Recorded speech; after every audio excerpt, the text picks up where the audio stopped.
지난 시간에는 군 징계가 일반 공무원의 징계와 다른 이유는 군의 임무와 조직의 특수성에서 비롯된 것이다 라고 이야기했지요. 그 중에 하나가 징계벌이 다양하다. 즉 신분적 제재를 원칙으로 하면서도 군 징계와는 달리 신체적인 제재도 아울러 규정하고 있다까지 설명을 했습니다. 이번 시간에는 이어서 신분 또는 계급에 의해서 차별을 두고 있다 하는 것입니다.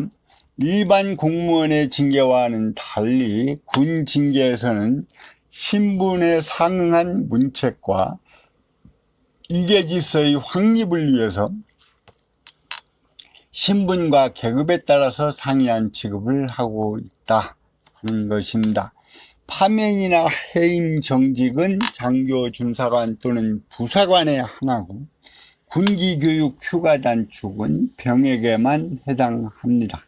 그리고 계급에 따라서 징계권자 또는 승인권자를 달리하고 있습니다. 세 번째 특수성으로는 절차의 철저한 직권성입니다.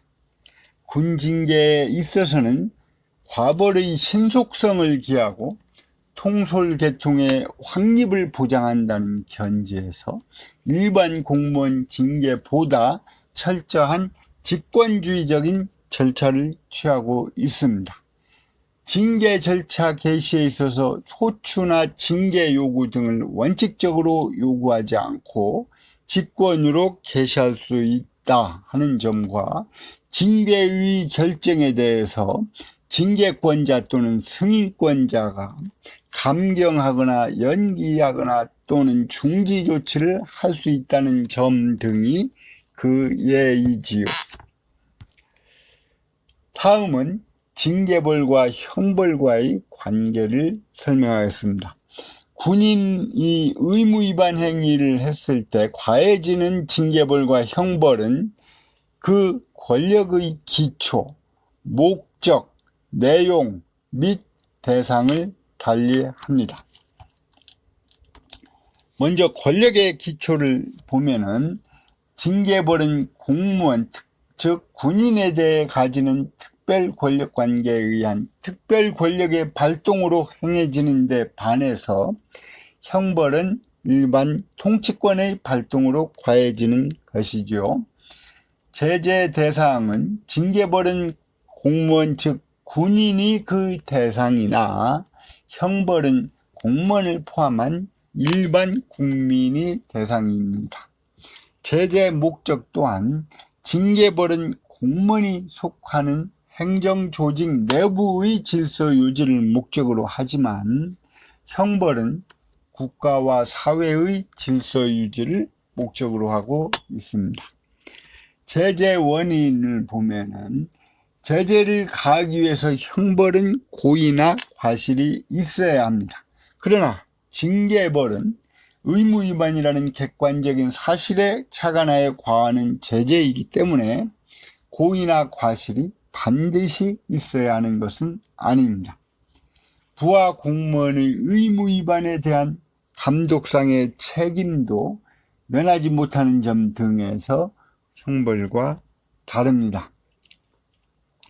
제재 내용 또한 징계벌은 신분상의 이익 박탈을 원칙으로 하지만 형벌은 신분상의 이익 외에 재산상 이익이나 신체의 자유에 대한 박탈을 그 내용으로 하고 있습니다. 징계벌과 형벌은 병과할 수 있습니다. 병과하더라도 이중처벌이 아니다 하는 것이 대법원의 입장이죠. 일사부재의 원칙도 적용됩니다. 징계벌에도 형법상의 일사부재의 원칙이 적용됩니다. 즉 동일한 징계 원인으로 거듭하여 징계할 수는 없습니다. 다만 직위해제와 징계처분은 그 성질이 다르므로 직위해제 후 징계처분을 해도 일사부재의 원칙에 반하지 않는다 하는 것이 대법원의 입장입니다. 군인 징계령 제8조는 형사소추 우선주의 원칙을 규정한 것입니다. 즉 일단 형사소추가 진행하는 경우에는 형사소추가 끝날 때까지 잠시 징계 절차를 중지한다는 의미입니다.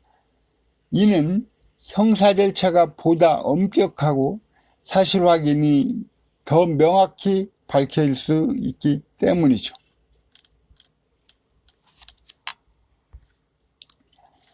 징계 사유는 56조에서 규정하고 있습니다. 즉, 이 법 또는 이 법에 따른 명령을 위반한 경우, 품위를 손상하는 행위를 한 경우, 직무상 의무를 위반하거나 직무를 게으리한 경우, 이 경우가 징계 사유가 되는 것입니다. 징계의 종류는 장교, 준사관, 부사관의 경우 파면, 해임, 강등, 정직, 감봉, 근신, 견책으로 되어 있습니다. 그 순서대로 징계의 수준이 낮아지는 것이지요. 파면이나 해임은 장교, 준사관 또는 부사관의 신분을 박탈하는 것을 말합니다. 강등은 해당 계급에서 1계급 낮추는 것을 말합니다. 그러나 장교에서 준사관으로 또는 부사관에서 병으로의 강등은 시키지 못합니다. 정직은 그 직책은 유지하나 직무에 종사하지 못하고 일정한 장소에서 근신하게 하는 것을 말하며 그 기간은 한 달 이상 석 달 이하로 합니다. 정직 기간에는 보수를 감액 지급합니다. 감봉은 보수의 3분의 1에 해당하는 금액을 감액하는 것을 말하며 그 기간은 한 달 이상 석 달 이하로 합니다. 근신은 평상 근무 후 징계권자가 지정한 영내의 일정한 장소에서 비행을 반성하게 하는 것을 말하며 그 기간은 10일 이내로 합니다. 견책은 비행을 규명하여 앞으로 비행을 저지르지 아니하도록 훈계하는 것을 말합니다. 이상이 장교, 준사관, 부사관에 대한 징계를 설명을 했고, 병에 대한 징계 처분은 강등, 군기교육, 감봉, 휴가단축, 근신, 견책으로 되어 있다. 강등은 계급을 1계급 낮추는 것을 말하고, 군기교육은 국가에서 정한 기관에서 군인 정신과 복무태도 등에 관하여 교육, 훈련하는 것을 말하며 그 기간은 15일 이내로 한다. 감봉은 보수의 5분의 1에 해당하는 금액을 감액하는 것을 말하며 그 기간은 1개월 이상 3개월 이하로 한다. 로 되어 있습니다. 병의 보수는 작으니까 5분의 1로 장교 등과 달리 규정을 하고 있죠. 휴가 단축은 정해진 휴가일수를 줄이는 것을 말하지요.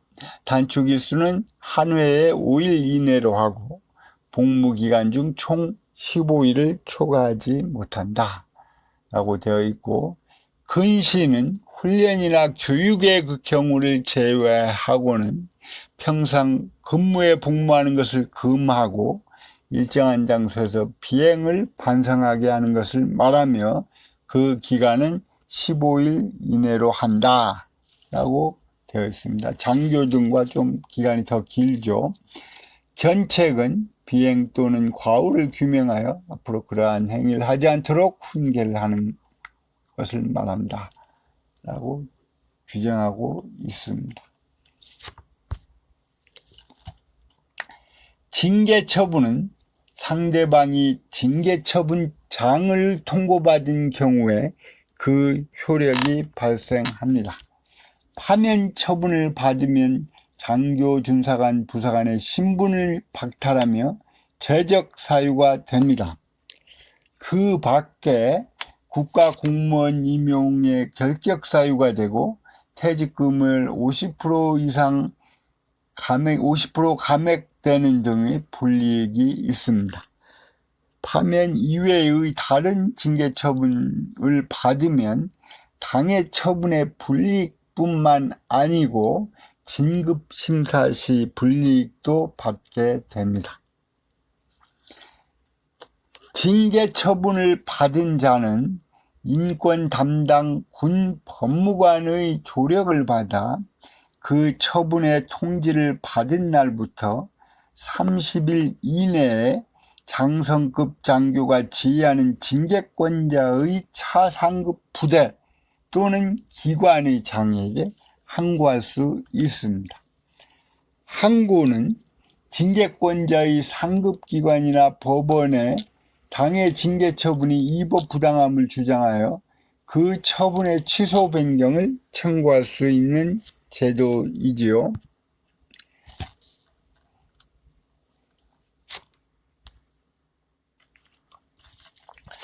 다음은 행정구제 제도를 설명하겠습니다. 행정구제 제도란 위법 부당한 행정작용으로 인해 국민의 권리를 침해받았다면 구제받을 수 있는 방법에는 행정상 손해배상을 받을 수 있는 보상제도와 행정심판 및 행정소송, 쟁송 절차를 통해서 구제받을 수 있는 것이 있습니다.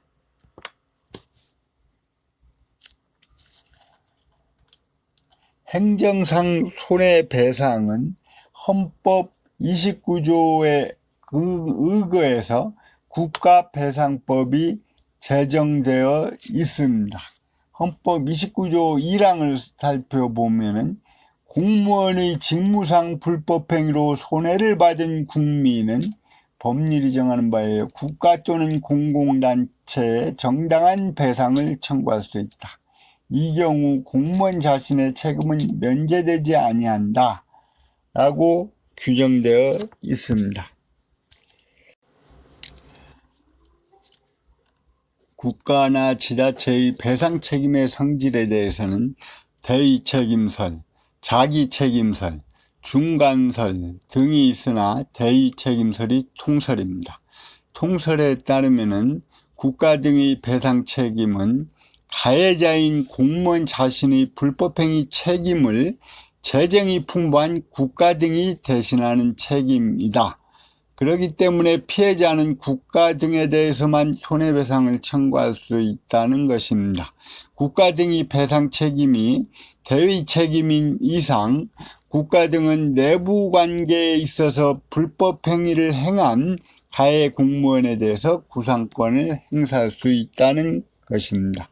우리 헌법 29조 2항에도 공무원에게 고의 또는 중대한 과실이 있으면 국가나 지자체는 그 공무원에게 구상할 수 있다 라고 규정을 하고 있습니다. 공공시설 하자에는 관리자의 과실 유무를 불문합니다. 무과실 책임이 전형적인 예이지요. 도로, 하천 그 밖에 공공의 영조물의 설치나 관리에 하자가 있기 때문에 타인에게 손해를 발생하게 하였을 때는 국가 지자체는 그 손해를 배상해야 한다라는 것이 제5조에 규정을 하고 있죠.